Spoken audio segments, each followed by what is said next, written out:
진료실에서 정말 많이 듣는 얘기가 있어요. 원장님, 이렇게 얼굴에 파운데이션을 했는데 손으로 만지면 우돌두돌 만져지고 이게 좁쌀여드름 같은데 아무리 짜도 잘 안 나오고 빨갛게 남고 나중에 흉터가 남아요. 어떻게 해야죠? 이렇게 반복되면서 짜도 짜도 계속 생기는 좁쌀여드름 어떻게 해야 할까요? 오늘은 왜 이 여드름이 화장품만으로는 치료가 어려운지, 그리고 진료실에서 제가 설명드리는 가장 현실적인 관리 방법을 알려드릴게요. 지금 좁쌀여드름 때문에 스트레스를 받고 계신다면 이 영상 꼭 봐주세요. 원장님, 그러면 여드름은 병원에서 꼭 치료를 해야 하나요? 집에서 관리가 된다면 너무 좋겠죠. 관리가 될 수도 있지만 좀 심각한 좁쌀여드름, 계속 재발하는 좁쌀여드름은 병원에서 치료를 받으시는 게 좋아요. 우리가 이 좁쌀여드름의 치료 방향에 대해서 세 가지 접근을 할 수 있거든요. 첫 번째는 기능의 부분, 그리고 두 번째는 길의 부분, 그리고 세 번째는 표면의 부분. 이 세 가지로 설명을 할 수 있을 것 같은데, 첫 번째가 기능적인 부분이잖아요. 표피가 있고 진피가 있고 그 진피에 조금 깊숙이에 피지선이 있어요. 그런데 그 피지선이 많이 피지를 뿜어내거나 아니면은 피지가 정상으로 나오더라도 밖으로 나가지 않으면 안에서 염증이 생기죠. 이 피지선이 많이 발달하게 되는 거기에는 피지선의 기능적인 문제들이 있답니다. 진료실에 오실 때 제일 먼저 여쭤보는 것이, 여성분이라고 하면 생리가 규칙적이세요? 이것을 많이 여쭤봐요. 그런데 생리가 들쭉날쭉 불규칙적이라고 하면은 그 원인 중에 하나가 다낭성 난포 증후군이라는 게 있을 수 있거든요. 그래서 이거는 한번 꼭 거르고 가야 되는 부분이에요. 만약에 다낭성 난포 증후군이 나온다고 하면 거기에 대해서 치료 방법은 나중에 또 설명드리기로 하고요. 그러면 이제 생리가 규칙적이에요. 여성분인데, 그리고 아니면 남성분이라고 했을 때 이런 경우는 그 기능이 문제가 생기는 경우가 호르몬의 불균형이 문제가 되는 거예요. 그 중에 하나가 남성 호르몬이거든요. 여성분들도 남성 호르몬 안드로겐이 나오는 거 아세요? 안드로겐 자체가 아주 높은 것은 아니지만 그 안드로겐에 대한 그 예민도가 높아졌을 때 피지선도 영향을 받아서 이렇게 남성 같은 아주 피지가 많은 그런 좁쌀여드름을 만들어낼 수 있답니다. 이런 경우에는 그 기능을 돌려야 되는데 집에서는 그 기능을 돌리는 것들이 어려운 부분이 있어요. 왜냐하면 이 호르몬의 영향을 벗어나기 위해서는 생활습관이나 스트레스나 이런 것들이 다 좋아져야 되겠죠. 그런데 이것들이 기본적으로 그런 습관만으로는 조금 빨리 해결이 안 되잖아요. 그래서 이제 병원에서 할 수 있는 방법들은, 첫 번째는 영양제 같은 이너케어를 처방하는 거예요. 좁쌀여드름이 있는 경우에 처방하는 세 가지 약이 있어요. 그 약이 유산균, 첫 번째는 장이 좋아져야 되고요. 그리고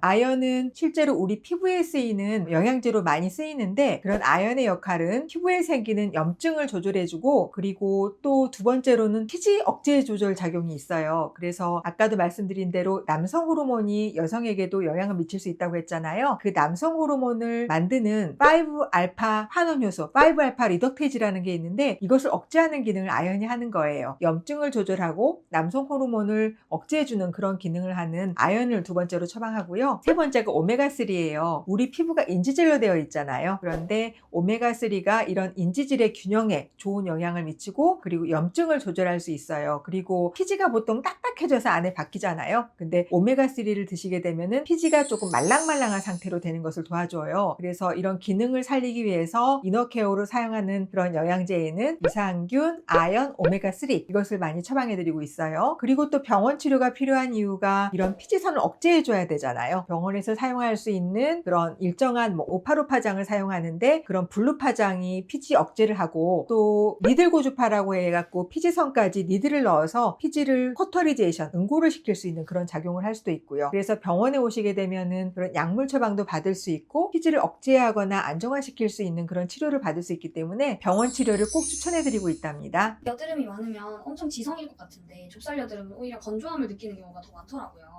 그쵸. 그때 한번 수부지 말씀드렸었잖아요. 수분이 부족한 지성 피부잖아요. 이제 그런 이유가, 아까 제가 기능을 말씀드렸고, 그 다음에 통로, 관에 대해서 이제 말씀을 드릴 텐데, 피지는 정상량이 나오더라도 관이 막혀 있으면은 그게 안에 쌓이겠죠. 그래서 그게 포메돈이 되고 밖으로 나가지 않으면서 염증이 생기는 게 여드름이잖아요. 그렇게 했을 때 그러면 이 관을 뚫어줘야 되는데, 여기에는 두 가지 정도가 있어요. 먼저 우리가 배수구가 막히면 배수구에 막혀 있는 찌꺼기들을 모두 녹여주잖아요. 그렇게 할 수 있는 게 우리가 살리실릭 애시드가 있거든요. 살리실산이 있어요. 그래서 살리실산이라는 걸로 피지를 조금 녹이는 용도로 사용할 수가 있는데, 우리 보통 시중에서 처방받지 않고 살 수 있는 일반 의약품 중에 에크린 겔이 있어요. 에크린 겔이 살리실산 2%거든요. 그래서 병원에 오셔서 또 관리도 받으시면서 홈케어로 에크린 겔을 아주 소량을 밤에 세안 후에 조금 발라주실 수가 있답니다. 그리고 도관을 뚫어주는 두 번째 방법은 도관이 바짝 말라있을 수 있잖아요. 거기를 조금 물이 흐를 수 있도록 촉촉하게 만들어줘야 되는데 거기에 사용될 수 있는 것들이 보습 성분들인 거죠. 보습 성분,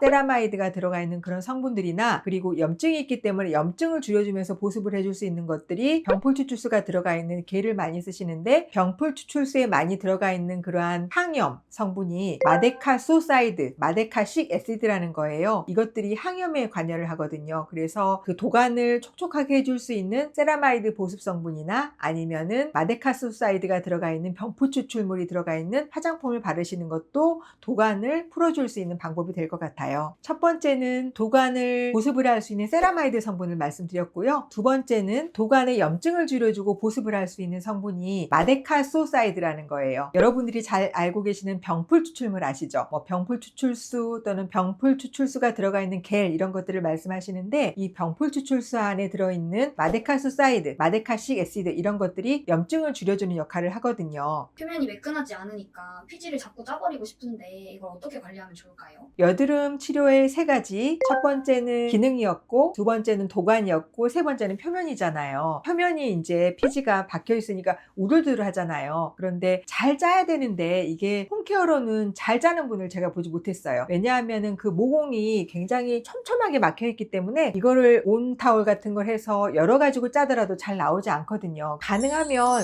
저절로 도관이 풀려서 나올 때까지 기다리시는 것이 좋고, 만약에 꼭 차고 싶으시다면 집에서 절대 짜지 마시고 병원이나 피부과나 에스테틱 샵에서 짜시는 것을 권해드려요. 그리고 짜지 않았을 때 그나마 여기가 조금 촉촉하고 매끈하게 보이려면 표면이 매끈하게 보습이 돼야 되잖아요. 여기에 필요한 것들이 세라마이드 크림을 추천해드리고 싶어요. 우리 피부 인지질이 세라마이드, 콜레스테롤, 지방산 이렇게 일정하게 3대 1대1로 비율이 돼 있거든요. 비율이 돼 있는 그러한 피부 장벽 크림들이 꽤 많이 나와 있어요. 보통 병원에서 예전에 이제 많이 썼던 것들은 피지오겔 있죠. 피지오겔이 이 지질 성분이 균형이 맞춰서 나와 있거든요. 이런 것들로 피부 장벽을 보호해 주시는 것이 가장 중요하고요. 그리고 예전에 이제 피부 관리법에서 말씀드렸듯이 벗겨내면 절대 안 돼요. 매끈하게 하려고 필링을 하신다거나 아니면은 스크럽을 하신다거나 아니면은 때타올로 문지르신다거나 이렇게 하면은 피부 장벽이 날아가서 오히려 염증에 도화선이 되기 때문에 꼭 그런 행동들은 하시면 안 됩니다. 마지막으로 해주고 싶으신 말씀 있으실까요? 기능, 도관, 표면에 대해서 말씀드렸잖아요. 그래서 기능을 안정화시키는 그런 이너케어가 필요하고 도관을 풀어줄 수 있는 염증을 줄이고 풀어줄 수 있는 그런 보습 성분들 그리고 표면을 촉촉하게 할 수 있는 세라마이드 보습 크림들 그리고 문지르지 않는 것 여기에 대해서 말씀을 드렸어요. 너무 피부가 오돌도돌해서 뭔가 매끈하게 벗겨버리고 싶겠지만 이것들은 오히려 더 악화시키는 도화선이 될 뿐이고 꼭 참고 이너케어를 하시다 보면 어느 순간 짜지 않아도 피부가 매끈해지는 날이 오실 거예요. 그때까지 관리 열심히 해주세요. 이 영상이 도움이 되셨다면 좋아요와 구독 부탁드리겠습니다. 감사합니다.